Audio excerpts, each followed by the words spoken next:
Hey everybody, think like a free man. Over the years, with advice from others and just my own experience, I've compiled a list of 15, 16 points or questions to ask myself or ask oneself before purchasing a firearm to make sure you think it through and you end up being happy with the firearm you ultimately get. The ranked importance of these questions is really heavily dependent on the use case. In other words, what you want to do with it. Is it hunting, personal defense, concealed carry, home defense, that sort of thing. So other than the first question, all of these points are in really no particular ranked order of importance. So the first question, is it safe?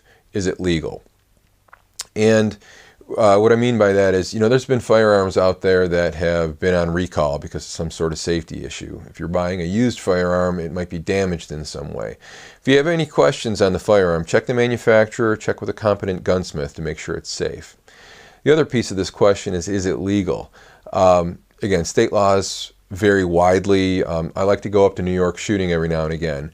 And in the People's Republic of New York, the laws are very strict. Up there in the occupied territories, there's a lot of firearms I can't take. So I actually purchased a few that I know are New York legal. So always got to remember, stay legal, stay safe. Another point in the list of questions you see here, I think about is, do professionals use it? So if it's a hunting firearm, do professional hunters use it? Or do experienced hunters I know use that firearm? If it's a personal defense firearm, do notable people in the industry or law enforcement or military use that firearm? Again, this question is not, whether someone does or doesn't may not sway my decision, but it's something I think about. So if professionals and people in the industry aren't using it, why would that be? Something to think about. And the next point that I typically think about is, in almost every application, is reliability. When I go click, does it go boom? Does it feed? Does it eject? Time after time after time. And again, this is the level of importance of this is dependent on the use case. If your use case is personal defense or big game hunting, very important. If it's just for plinking or knocking off a couple of varmints on the farm every now and again, if you get a misfeed or a failure to fire every so often, you can clear that safely and it's not a big deal. For example, I have a Walther P22.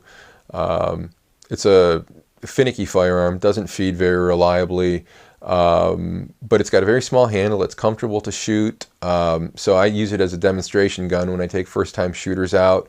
It's easy to handle for people with smaller hands, and for that use case, if I get an occasional failure to feed every so often, it's actually a good training tool, not a big deal for the use case. Next thing I think about typically is robustness. So not only does it go boom when I go click, but does it do that time after time after time after time, whether I drop it, whether it's in cold weather. Again, for a hunting machine, that's probably pretty important. If it's just something I take to the range every so often, I really don't care if it's robust or not. But you have to think of how you're going to be using the machine to see if it's important to you. The next thing I think about is accuracy. Is the combination of man-machine, optics, ammo accurate enough for the application? And the man-machine optics ammo does make a difference. Is the man or woman trained to how to use the firearm? Is the machine, does it have the tolerances to be able to be accurate at the ranges you want? Optics, iron sights are fine for shorter distances, but way out hundreds and hundreds of yards, you got to have a good optic typically to be able to hit what you want. And ammunition, cheap range ammo is actually reasonably accurate, but match grade ammo or hunting type ammo for long ranges may be required. So think about what you're doing. Is it just plinking? Is it going to a range? Is it short range hunting, long range hunting? Is it going to deliver the accuracy you want time after time after time? On all the points I've kind of mentioned so far, all the way from safety all the way down to the last one, accuracy, one of the things I think about is does it have a proven track record in that? So new firearms, in other words, brand new designs that are just coming out. And I've purchased a few, had some good luck, had some bad luck. But I'm very hesitant to be completely comfortable in the long-term reliability, accuracy of a machine that's just come out. Very hard for manufacturers to test every machine with every ammo under every condition and have the track record year over year to understand how that's going to perform.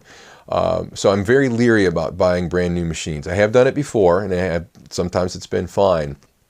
Sometimes it's nice to buy something that's been out there for a few years, and you know a lot of the professionals that use it, whether it's hunters or law enforcement, are very comfortable with it. Another point to consider is capacity. Does it have enough ammunition, capacity, and reloadability for your application? Single shot rifles can be fine for hunting, plinking. A revolver that may have 6 or 7 rounds of capacity may not be enough for a concealed carry application. But if you used it as a backup gun or in conjunction with another carry piece like a semi-automatic, that would largely go away. But thinking about your use case, whatever you're doing, does it have enough ammunition capacity and reloadability is something to think about. Stopping power. Typically, with the right ammunition, you think about that in terms of how much energy it's delivering at the intended target distance. For a lot of home defense applications or personal defense, you shouldn't be shooting at anything more than a few yards away. For hunting applications, that can vary widely. Take a 5.56. 5.56 typically has enough energy for medium-sized game around 100 yards, give or take. Out at 500 yards, it generally would not have enough energy delivered at that distance to get big game. Maybe small game, but again, depending on what you're doing with it, makes a huge difference. So you have to ask yourself these questions before you get too far down the road. Does it have a suitable size and weight in the package for the application you're considering? For example, I have a DPMS SAS, a semi-automated sniper system. Fancy name for basically a kind of an AR-10 looking platform. It's in 308, got a Night Force scope on it. The thing's a tack driver. I've shot it in rain, snow, dragged it through the mud. It's reliable. Darn thing's heavy. I haven't weighed it, and that'll be the subject of another vid, but it's got to be 12 to 15 pounds. I would not want to lug that on the sheep hunt in the hills. It's just too heavy. So in that application, I like it for one reason, but maybe not for another. Same thing with, let's say, a Ruger GP100. Great for hunting. Love taking that to the range, shooting a watermelon, that sort of thing. But for concealed carry, it's absolutely it's a barbell, and for home defense, I think it's limited on ammo capacity compared to other things that are available. This is one that the next point is something that a lot of people don't consider. It's the notion of complexity, and what I mean by that is if you already have a couple firearms and you're buying another one. Are the magazines interchangeable if it's a semi-auto? Is it the same caliber? Do you need a different caliber? Let's say, a friend of mine asked me a little while ago, he was thinking about buying another pistol. And first thing out of my mouth was, without going through the list that we're going through now, I'd get a Glock. And he said, well, I already have a Springfield XD, and I'm looking for a concealed carry piece. And I said, well, boy, since you already have a Springfield, the compatibility of ammo in 9mm and magazines, I'd go with a 9mm Springfield XD subcompact. And again, that was right for his use case based on what he already had, because it's real easy to start getting firearms and all of a sudden you start proliferating magazines, different ammo types. You realize you ran out of one ammo. You show up at the range with the wrong magazines, and it's something to manage as you start collecting more firearms for whatever use cases you have. Another point to consider is how common is it? Can you get spare parts? Can you buy ammo? Someone might say, hey, I got this great rifle, $50 at a garage sale. It's reliable. It's all these things, but it's in 7.5 by 55 Swiss. Boy, I don't see a lot of ammo at the stores for that. Maybe hard to get parts for the firearm if you need new springs or that sort of thing. So how common is it? Do a lot of other people have it? Is ammo available? Another point to consider. Kind of a related note is the cost. I mentioned the $50 rifle that may have some downsides to it. Not only the cost of the machine is important to consider, but the cost of the ammunition.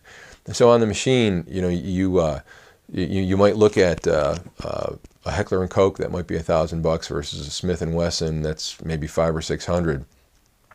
Is that cost difference worth it? For your use case, it might be. Maybe you already have a Heckler and Koch that you bought previously, and you want commonality of parts. But the other, another piece of it is the ammunition. Look at 9mm versus 45 ACP. 9mm typically goes, at least these days, about 20 cents a round. 45 ACPs, 30, 35 cents. If you're firing 1,000, 2,000 rounds a year, that can really add up. Within a couple of years, you could have bought yourself a new pistol had you gone 9mm, if cost is important in your use case. And it may not be. Next on the list, again, in no particular order, is it easy to maintenance? You know, I love the modern day AR-15s, a lot of the polymer pistols. They take down easily. You can clean them in a jiffy. Replacement parts are a snap. You contrast that with something like a Ruger Mark III, that a pistol I have, pistol I love, but is an absolute pain to take down, clean, and put back together. So, you know, I tend not to shoot my Ruger Mark IIIs as often, just because they are kind of a pain to clean. And when I do shoot them, half the time I don't clean them. Now, to their credit, they seem to work dirty very well, so it's still a pistol that I like. It's still a machine that I like. It's useful, but maintenance, the commonality of parts, is something to think about. One of the last points I think about, and I actually do rank this one lower, is how comfortable is it? You know, I hear people pick up a pistol, especially first-time shooters. Oh, that was really comfortable. Very rarely of any of the machines I've shot over the years have I come away with sore hands or blisters. It just doesn't seem like it's an important thing for me in my use cases. But maybe you're someone that goes to the range and this is just a hobby for you, and you shoot a lot of rounds, and comfort really is important. For your use case, this might be the most important thing, but it's something to consider. Last thing on the list is, does it look cool? You know, I think most firearms look cool, even a high point. A lot of people say they're ugly. I think they look kind of cool.